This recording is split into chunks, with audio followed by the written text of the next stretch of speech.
माँ ललतांबा। मैं ज्योतिष देवज्ञ विशाल गुप्ता प्रस्तुत हूँ अपने YouTube channel astro Vishal Gupta पर। आज हम लेकर के आए हैं श्री विद्या उपासना के मुद्राओं के सीरीज में भाग 4, अर्थात श्री विद्या के क्रम में जो तीसरी मुद्रा कहलाती है। तृतीय आवरण में जिस मुद्रा का प्रयोग होता है उस मुद्रा के विषय में आज हम आप सबके लिए लेकर के आए हैं बहुत ही ज्ञानवर्धक और महत्वपूर्ण जानकारी, जो समस्त श्री विद्या उपासकों के लिए जानना अनिवार्य ही नहीं अति आवश्यक भी है। उनका धर्म है, उनका कर्तव्य भी है। यदि उनको उस विषय में ज्ञान नहीं है तो वह अपने पूज्य गुरुदेव के द्वारा बताए गए निर्देशों पर चल कर के उन्हें अपने पूजन में स्थान देकर अपनी साधना को और मजबूत बनाएं और व्यवस्थित बनाएं। उसके लिए यह वीडियो आपके लिए बहुत ही सहायक सिद्ध होने जा रहा है। तो आइए चलते हैं तृतीय मुद्रा के ऊपर। श्री विद्या उपासना के क्रम के अंतर्गत जो तृतीय नंबर पर मुद्रा आती है वह कहलाती है सर्व आकर्षणी मुद्रा। उसका नाम है सर्व आकर्षणी मुद्रा।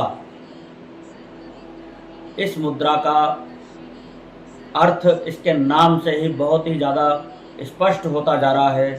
सर्व का मतलब सभी को, आकर्षणी का मतलब आकर्षित करने वाली, और मुद्रा का मतलब भाव भंगिमा या विधि या कुछ विशेष क्रियाकलाप। तो क्या है वह सर्व आकर्षणी मुद्रा? क्यों इसका नाम पड़ा सर्व आकर्षणी मुद्रा? क्यों इसको तृतीय आवरण के अंतर्गत रखा गया? जो श्रीयंत्र के उपासक हैं वह भली भांति जानते हैं कि जो प्रथम आवरण है वहाँ गुरु एवं अष्ट सिद्धियों का पूजन है। जब आप द्वितीय आवरण में आते हैं वहाँ पर महालक्ष्मी की 16 कलाओं का पूजन है। तो जो गुरु के नमन के लिए मुद्रा थी वो सर्व संक्षोभणी मुद्रा थी।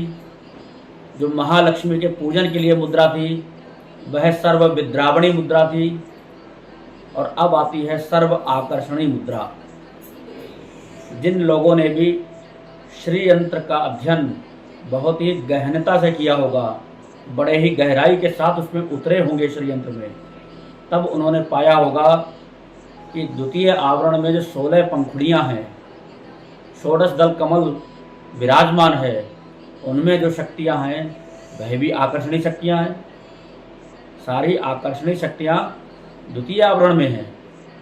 फिर तृतीय आवरण में ये मुद्रा क्यों जोड़ी गई? फिर तृतीय आवरण में इस मुद्रा का क्या कार्य है? तो अब आपको इसको थोड़ा सा भेद समझाते हैं। द्वितीय आवरण की जो शक्तियाँ हैं वह हैं चित्त आकर्षणी शक्ति, बुद्धि आकर्षणी शक्ति, रसाकर्षणी शक्ति, गंधाकर्षणी शक्ति, नामाकर्षणी शक्ति, शरीर आकर्षणी शक्ति, गंधाकर्षणी शक्ति, रसाकर्षणी शक्ति, स्मृति आकर्षणी शक्ति, स्पर्शाकर्षणी शक्ति।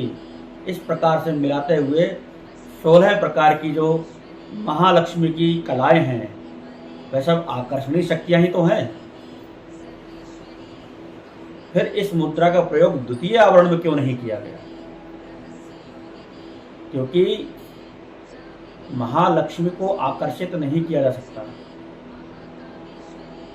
महालक्ष्मी का आकर्षण इतना है कि हम आकर्षित होते चले जाते हैं उनके रूप पर, उनके ऐश्वर्य पर, उनके वैभव पर, उनके शक्तियों की ओर हम आकर्षित होते चले जाते हैं। तो माँ स्वरूपा उन शक्तियों के लिए विद्रावणी मुद्रा की, उनका हृदय पिघले, वह नर्म और कोमल हृदय की बन पाएं, जिससे कि अपने भक्तों का कल्याण कर सकें, अपने भक्तों के लिए भंडारे खोल सकें, क्योंकि लक्ष्मी के लिए साधना के द्वारा नहीं बल्कि भाव के द्वारा मनाइए। जिसके भाव मातृत्व के जागृत हो गए तो माँ अपने बालक को कभी भी भूखा या अभाव में जीवन नहीं जीने दे सकती। इसलिए उनको पिघलाना है तो वहाँ पर विद्रावणी मुद्रा, और यहाँ तृतीय आवरण में जो शक्तियाँ हैं, यहाँ है अष्टदल कमल। और इस अष्टदल कमल की जो शक्तियाँ हैं वह सब कामेश्वरी की शक्तियाँ हैं, कामदेव की शक्तियाँ मानी जाती हैं, अनंग और रति की शक्तियाँ मानी जाती हैं। तो कामदेव का मुख्य कार्य ही आकर्षण का है, इसलिए तृतीय आवरण में जोड़ा गया सर्व आकर्षणी मुद्रा।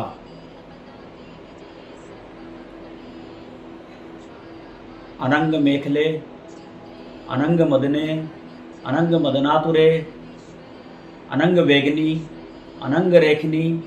इस प्रकार से आप देख रहे होंगे कि अष्टदल कमल के अंदर जो शक्तियाँ विद्यमान हैं वो सब अनंग के नाम से प्रसिद्ध हैं। और अनंग का अर्थ ही है जो बिना देह का है।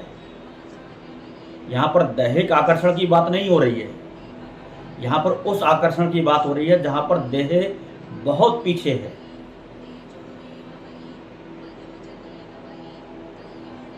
तो अनंग का मतलब ही है कामेश्वरी। देखिए, जब लौकिक संसार में आते हैं तो कामदेव, और जब अलौकिक जगत में जाते हैं तो कामेश्वरी। तो मूल स्रोत कामदेव की शक्तियों का भी है तो कामेश्वरी शक्ति है। कामेश्वर सदाशिव के कारण ही कामदेव की शक्तियां काम करती हैं, और इसीलिए भगवान सदाशिव ने कामदेव को भस्म कर दिया था। कामदेव उनके ऊपर अपना प्रभाव नहीं जमा सका। तो जब हम अध्यात्म की श्रृंखला में चल रहे हैं, साधना की श्रृंखला में चल रहे हैं, उपासना के क्रम में चल रहे हैं, तब यहाँ हमें सांसारिक आकर्षणों को पीछे छोड़ देना चाहिए। यहाँ पर हमारा जो आकर्षण है वह क्या है? वह दिव्य से भी दिव्यतम आकर्षण होना चाहिए। तो उस आकर्षण को आपके भीतर पैदा करने वाली जो क्रिया है उसको कहा गया है सर्व आकर्षणी मुद्रा। और यह सर्व आकर्षणी मुद्रा किस प्रकार से निर्मित होती है? तो जैसे अन्य मुद्राएं अभी तक बनती चली आ रही थी, लगभग उसी से मिलती जुलती है। अंगूठे के ऊपर कनिष्ठिका उंगली को रख लिया, अनामिका उंगली को रख लिया, मध्यमा और तर्जनी उंगलियों को हमने सीधा खड़ा कर लिया और दोनों अंगूठों को हमने जोड़ दिया। ये तो थी हमारी सर्व विद्रावणी मुद्रा। इसमें थोड़ा सा परिवर्तन किया गया और इन दोनों उंगलियों को थोड़ा सा आपस की ओर झुका दिया गया, यूं करके ऊपर के पोर को। ये सर्व विद्रावणी मुद्रा और ये सर्व आकर्षणी मुद्रा आप देख पा रहे होंगे।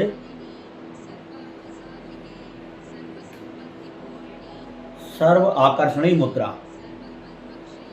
तो इस मुद्रा के द्वारा जब हम कामेश्वरी को नमन करेंगे, जब अनंग देव की सारी शक्तियों को हम अपने भीतर धारण करेंगे, तब बनता है जो आकर्षण, वह पैदा होता है सर्व आकर्षणी मुद्रा के द्वारा। यहाँ पर जो सर्व आकर्षणी मुद्रा है वह क्या कर रही है? अंगूठा अर्थात धुरी अर्थात हमारी आत्मा, कनिष्ठिका अर्थात मन जो सबसे क्षुद्र है, सबसे छोटा है, लेकिन बड़ा ही बृहद है। अनामिका अर्थात हमारी देह, शरीर। हमने अपनी आत्मा पर अपने मन को और शरीर को टिका दिया, इन दोनों अंगूठों को जोड़ दिया और यहाँ पर सांसारिक अर्थात तर्जनी उंगली और मध्यमा उंगली अर्थात पारलौकिक शक्तियों को आकर्षित करने के लिए जब हमने थोड़ा सा झुकाया तो क्या हुआ कि जो ऊर्जा अभी तक ब्रह्मांड से ऊर्जा को खींच रही थी, उस खींची हुई मुद्रा के द्वारा ही अब एक ऐसा सर्कल बनेगा कि जो एक दूसरे को अपनी ओर आकर्षित कर रही है, खिंचाव पैदा कर रही है।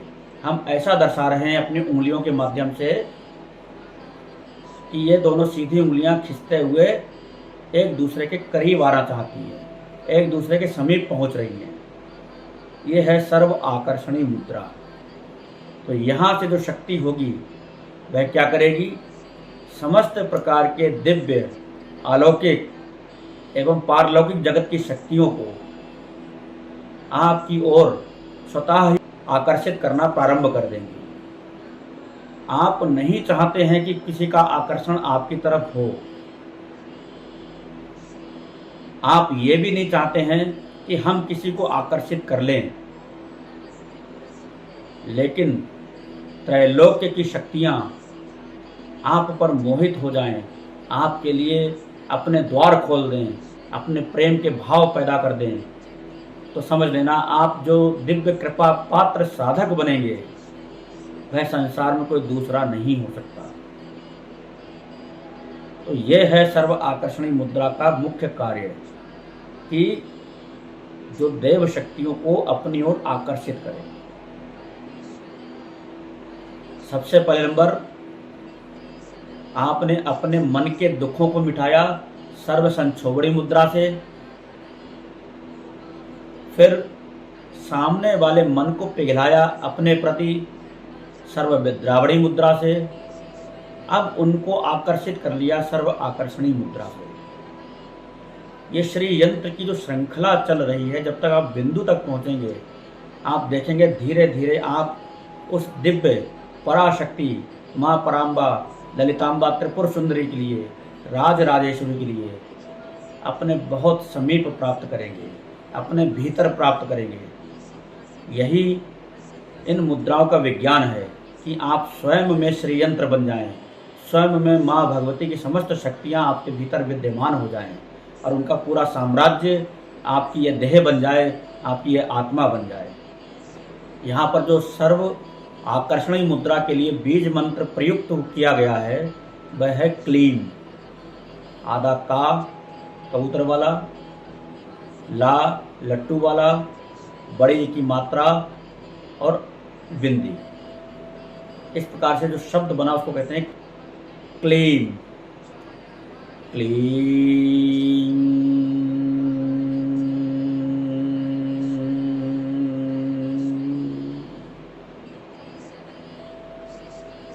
क्लीम।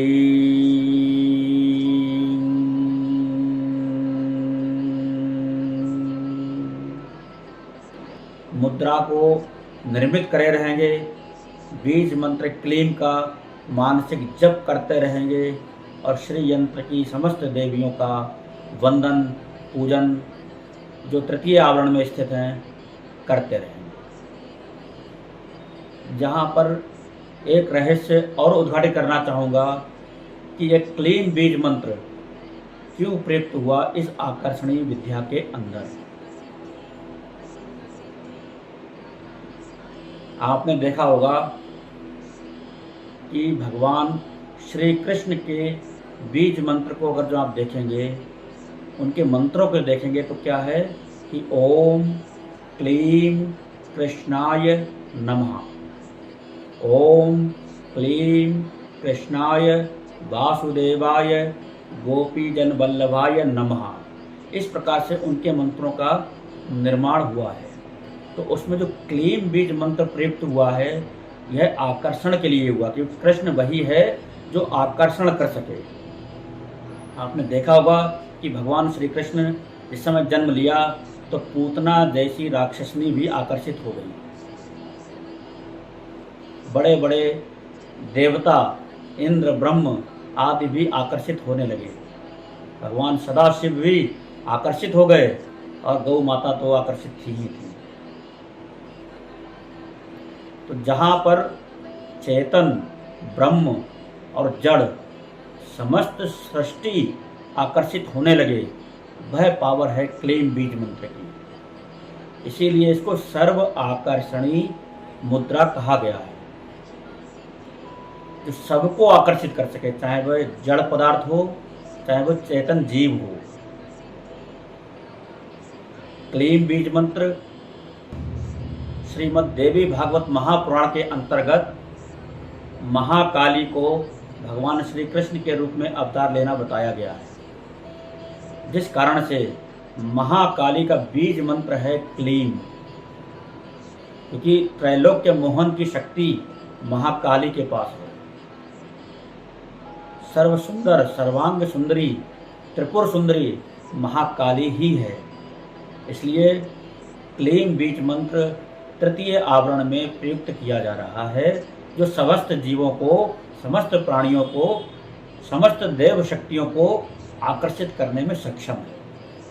आशा करता हूँ इस मुद्रा के बड़े जटिल रहस्यों को बहुत ही सहज रूप में आप सब समझ पा रहे होंगे और आपको यह श्रृंखला बड़ी ही ज्ञानवर्धक एवं उपयोगी भी लग रही होगी, जो मेरा मानना है। यदि किसी प्रकार का कोई सजेशन हो, कोई नया ज्ञान हो, तो आप हमें कमेंट करके हमारे कमेंट बॉक्स में भी उसके विषय में बता सकते हैं, ताकि हम उसके ऊपर काम करके आपको कुछ नया और कुछ नए तरीके से प्रदान करने का प्रयास कर सकें। धन्यवाद। जय माँ ललितांबा।